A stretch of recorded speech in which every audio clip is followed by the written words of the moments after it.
Welcome back. Well, we've got your back this morning. When it comes to credit, statistically, women have less debt than men, so that means that they have better credit scores, right? Well, actually, that is not true.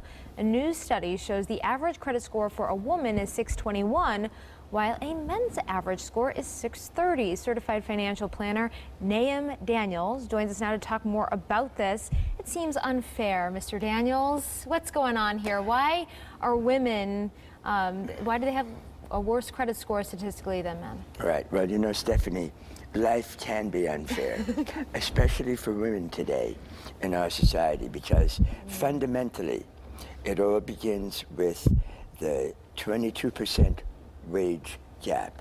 And the fact is that women earn less than men often for doing the same type of work, which is a big issue.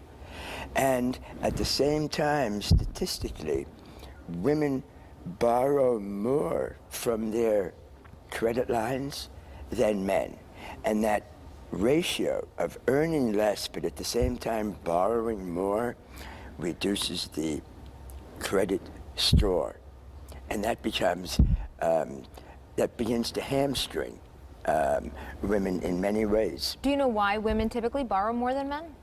I don't think the studies have been done exactly. I think, you know, I work with a lot of women in my practice at different stages of their lives and careers.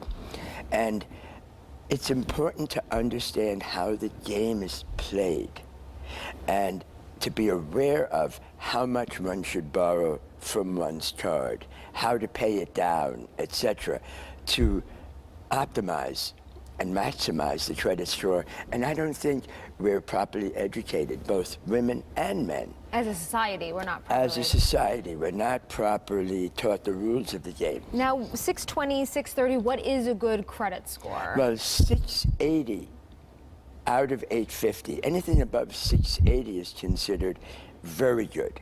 And you get advantages if you have achieved that score or higher.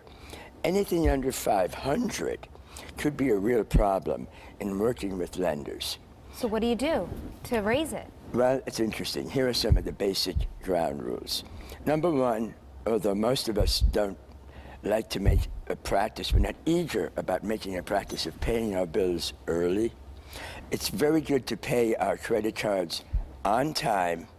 It's even better to pay them early, and you never want to pay them late, number one. Number two, actually, it's better to maintain the proportion of your credit against your total line. In other words, you should really keep your use of a card to about 30% of your total credit line. You don't want to go above 30%, so it's even good to sometimes ask the credit card company to text you or email you when your usage in a given month is reaching 30%. That's very, very important. And you know what's also important is it's better to keep a number of cards open rather than tearing them up or shredding them and charging less on each card and paying those cards down regularly, preferably early. That kind of behavior actually raises your credit score. Well, thank you so much, Mr. Naim Daniels. Some great information. My pleasure. We'll have more tips on our website on how to raise your credit score. Just head to WTNH.com.